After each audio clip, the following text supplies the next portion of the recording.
40 tahun Pak kita sudah bertemu dengan bulan suci Ramadan. Harusnya apa?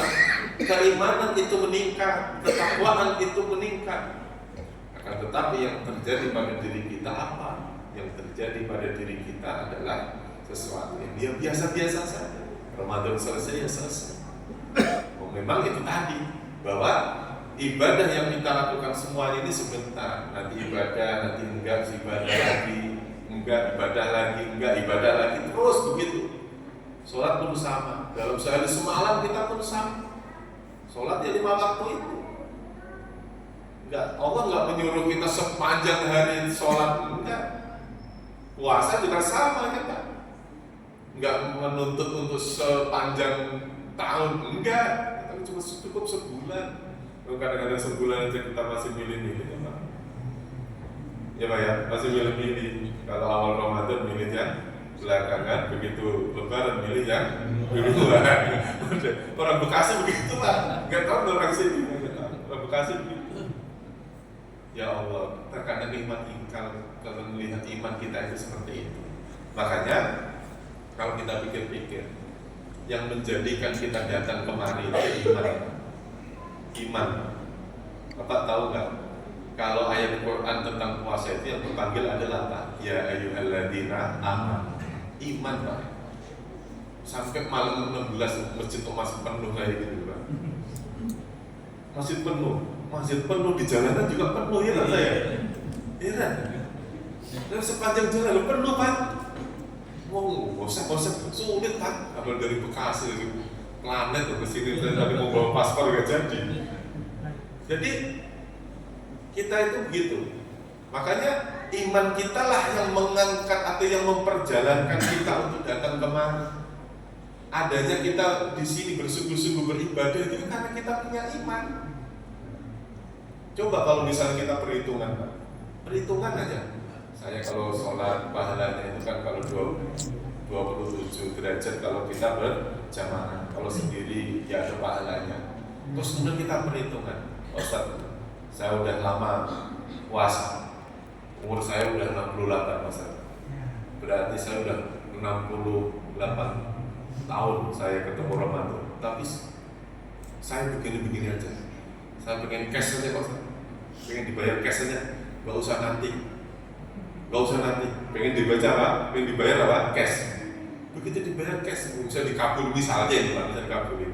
Sekali sholat, Bapak mau dikasih berapa? Misalnya, ini misalnya, nggak apa-apa kan ya, namanya kita beradik-adik. Sekali sholat, bisa nggak usah banyak-banyak dah. 100.000 itu kalau kata orang Bekasi udah banyak banget itu udah. 100.000 aja sekali sholat.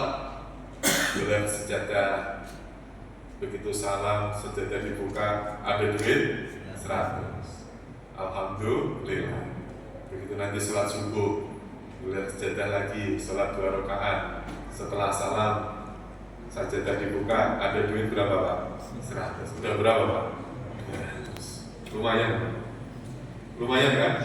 Akhirnya apa kalau misalnya itu benar-benar kejadian? Orang ibadah tanpa iman, orang ibadah tanpa percaya kepada Allah, yang dipercaya urusan dunianya saja. Dunia berhenti Pak. Bumi dan alam semesta ngambek Pak. Udah nggak mau lagi. Kenapa? Nggak ada orang yang ikhlas lagi kan? Akhirnya apa? Yang ASN resign, yang Gojek nggak mau Gojek lagi, yang jual warteg tutup, ya Pak ya, yang super taksi nggak mau berangkat lagi, yang ustadz nggak datang, yang imam sholatnya di rumah, ngapain jauh-jauh ke masjid, di rumahnya udah dapat berapa Pak? 100. Itu kalau misalnya ibadah kita tanpa iman, akhirnya apa? Udah nggak ada orang berlomba-lomba lagi, nggak ada orang bersungguh-sungguh melawan dinginnya air wudhu di waktu subuh, melawan ngantuknya di waktu subuh, melawan capeknya ketika kita sholat isya, rasa capeknya kita, penatnya dalam kehidupan dunia ini. Kemudian kita masih mau menjalankan kaki ini untuk melangkahkan kaki ini untuk datang ke masjid, udah nggak ada. Kenapa? Sudah dibayar di dunia. Maka iman itulah yang menjadikan kita semuanya ini bahwa ibadah kita bisa bersungguh-sungguh, bisa fastabiqul khairat, bisa wasari'u ila magfiratin min rabbikum, bisa kita bersungguh-sungguh dalam ibadah kita. Makanya pagi ini mumpung masih separuh jalan. Sekarang malam ke-16, jadi kalau misalnya lebaran misalnya puasa tahun ini 29 hari, berarti kurang berapa hari lagi? Kurang 13 hari lagi. Masih ada 13 kali Pak kita di bulan puasa ini masih diberikan kesempatan oleh Allah. Injury time aja bisa memenangkan sepak bola loh Pak. Ya Pak ya. Waktu kurang semenit aja bisa menentukan kemenangan tim. Apalagi masih dikasih kesempatan yang begitu lama. Inilah waktu yang sangat berharga bagi kita, karena bagi kita diberikan waktu yang sama, akan tetapi kesempatan yang berbeda-beda. Mudah-mudahan Allah berikan kekuatan lahir batin, sehat walafiat untuk kita semuanya, agar tetap bisa beribadah pada Allah Subhanahu wa taala. Allahu muwaffiq ila aqwamit thoriq. Wassalamualaikum warahmatullahi wabarakatuh.